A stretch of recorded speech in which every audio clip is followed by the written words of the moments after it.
একসময় বনের কিনারায় একটি ছোট বাড়িতে এক বৃদ্ধ এবং এক বৃদ্ধ মহিলা থাকতেন। তাদের জীবনের প্রতিটি বিষয়ে তর্ক করছিল। কেবল একটি জিনিস অনুপস্থিত ছিল, বৃদ্ধা এবং বৃদ্ধ মহিলার কোনো সন্তান নেই। একবার বৃদ্ধ লোকটি একটি ছোট্ট মানুষটির আকারে একটি জিঞ্জারব্রেড বেক করতে বলেছিল।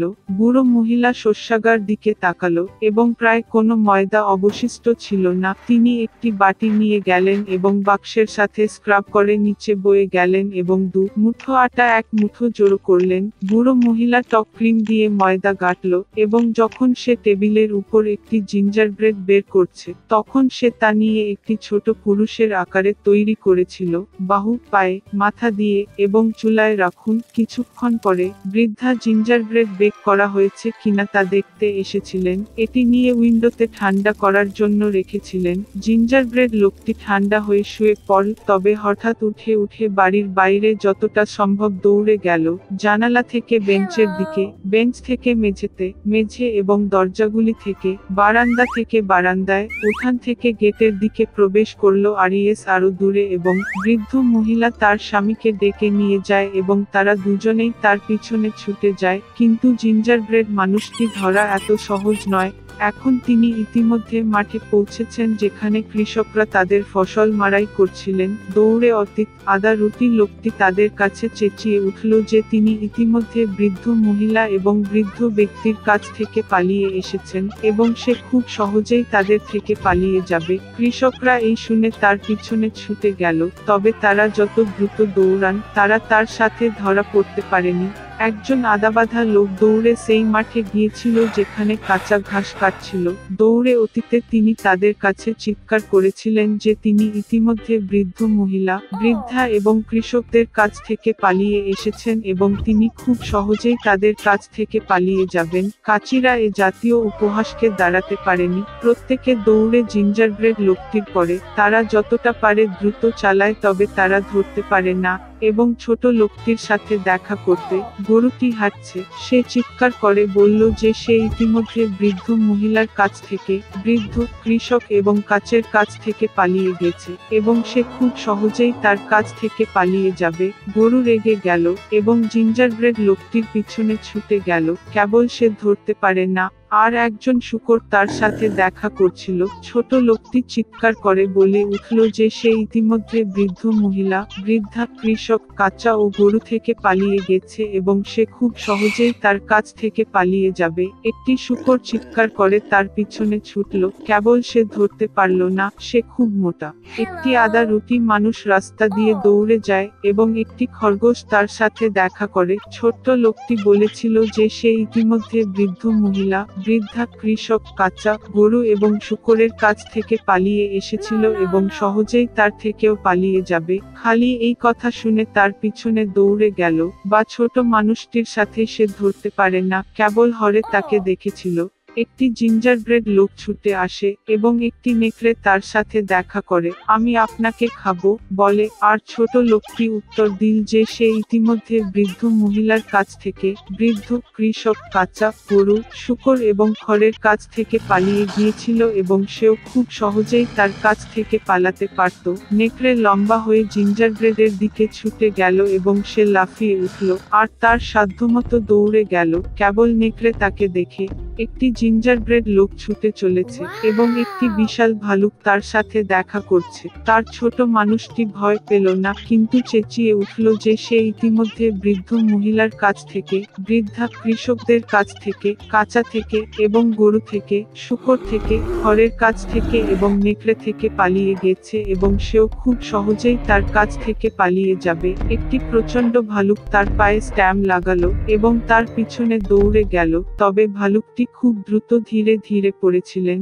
একটি জিঞ্জারব্রেড লোক ছুটে আসে, ছুটে যায় এবং শিয়াল তার সাথে দেখা করে। শিয়াল খুব চতুর ছিল, কিন্তু ছোট মানুষটি এটি জানত না। অতএব অভ্যাসের কারণে তিনি চিৎকার করতে লাগলেন যে তিনি ইতিমধ্যে বৃদ্ধ মহিলার কাছ থেকে পালিয়ে এসেছেন, বৃদ্ধা থেকে, কৃষকদের কাছ থেকে, কাঁচি থেকে, গরু থেকে, শূকর থেকে, খড়ের কাছ থেকে, নেকড়ে থেকে এবং ভাল্লুক থেকে, যার অর্থ সে খুব সহজেই তার থেকে পালাবে। শিয়াল শেষ কথাটি শুনে বলল এবং সে খুব বুড়ো হয়ে গেছে, কিছুই শুনেনি। তিনি ছোট লোকটির নিকটে এসে তাকে পুনরাবৃত্তি করতে বললেন। তার নির্বোধ জিঞ্জারব্রেড লোকটিকে মেনে চলেন এবং আবার বড়াই করতে লাগলেন। শিয়াল শেষটি শুনেছিল এবং বলেছিল যে সে এখনো কিছুই শুনেনি। তিনি ছোট লোকটির আরো কাছাকাছি এসেছিলেন এবং তাকে আবার এটি পুনরাবৃত্তি করতে বলেছিলেন। জিঞ্জারব্রেড লোকটি রাজি হয়ে গেল এবং তখনই কেবলমাত্র শিয়াল যখন তার উপর ঝাঁপিয়ে পড়ল তখন সে নতুনভাবে শুরু করে এবং এটি খেয়ে ফেলল, আর জিঞ্জারব্রেড মানুষটি আর গর্বিত হয় না। একসময় সেখানে একটি মা শূকর এবং তার 3টি পিলেট ছিল। 3 ভাই একই উচ্চতা, গোল, গোলাপি, একই মজার লেজ সহ। সমস্ত গ্রীষ্মে শূকরগুলি সবুজ ঘাসে খেলেন, রোদে পোড়ায়, পদে ফোড়ায়। তবে তখন শরৎ এসেছে। একদিন আমার মা বলেছিলেন তাদের শীতকাল নিয়ে চিন্তাভাবনা করার সময় এসেছে। তিনি তাদের একটি বড় বাড়ি তৈরি করতে বলেছিলেন। ছোট ভাই বলেছিলেন শীত এখনো অনেক দূরে। মাঝ ভাইটি বলেছিলেন যে প্রয়োজন হলে তিনি নিজের বাড়ি তৈরি করবেন এবং বড় ভাই নিজেই বাড়িটি তৈরি করার সিদ্ধান্ত নিয়েছে। ছোট এবং মাঝের ভাইয়েরা তাদের গেমস খেলা ছাড়া কিছুই করেনি। এটি প্রতিদিন আরও বেশি ঠান্ডা হয়ে উঠেছে। ছোট ভাই ঘরের বাইরে বাড়ি তৈরির সিদ্ধান্ত নিয়েছে। মাঝ ভাইটি ভেবেছিল শীতে খড়ের ঘরে খুব ঠান্ডা লাগবে। সে সিদ্ধান্ত নিয়েছে ডুমুর এবং ডুমুর থেকে একটি বাড়ি তৈরি করবে। সন্ধ্যা নাগাদ তাদের আবাসন প্রস্তুত ছিল। তারা নিজের উপর খুব গর্বিত ছিল এবং তাদের বিল্ডিংয়ের যথেষ্ট পরিমাণে অর্জন করতে পারেনি। এখন তারা মুক্ত ছিল এবং যা খুশি তাই করতে পারত। তারা তাদের বড় ভাইয়ের কাছে গিয়ে দেখার সিদ্ধান্ত নিয়েছে যে সে নিজের জন্য কী ধরনের বাড়ি তৈরি করেছিল। বড় ভাই নির্মাণে ব্যস্ত ছিলেন। তিনি পাথর প্রয়োগ করেছেন, মাটি গোজা এবং আস্তে আস্তে নিজেকে একটি নির্ভরযোগ্য, টেকসই বাড়ি তৈরি করেছেন। ছোট ভাইরা তাদের বড় ভাইকে কাজে পেয়েছিল। তিনি কী ধরনের দুর্গ তৈরি করছেন তা দেখে তারা খুব অবাক হয়েছিল। বড় ভাই শান্তভাবে কাজ চালিয়ে গেলেন। ছোট ও মাঝের ভাইরা তার বাড়িতে হাসি ঠাট্টা করতে লাগলো। তারা এতটাই আনন্দিত হয়েছিল যে তাদের চিৎকারটি লন জুড়ে অনেকটা প্রতিধ্বনিত হয়েছিল। বড় ভাই চুপ করে থাকতে বলল, কারণ নেকড়ে শুনতে পেল। ক্লাউড, ছোট এবং মাঝের ভাইরা আরও বেশি আনন্দিত হয়েছিল। তারা সিদ্ধান্ত নিয়েছে যে বড় ভাইটি কেবল কাপুরুষ, আর দুজন সাহসী ভাই বেড়াতে গেলেন। পথে তারা গান গেয়ে নাচতে লাগলো এবং তারা যখন বনে প্রবেশ করল তখন তারা এমন শব্দ করল যে তারা নেকড়ে গাছটিকে জাগিয়ে তুলেছিল যে পাইন গাছের নিচে ঘুমাচ্ছিল।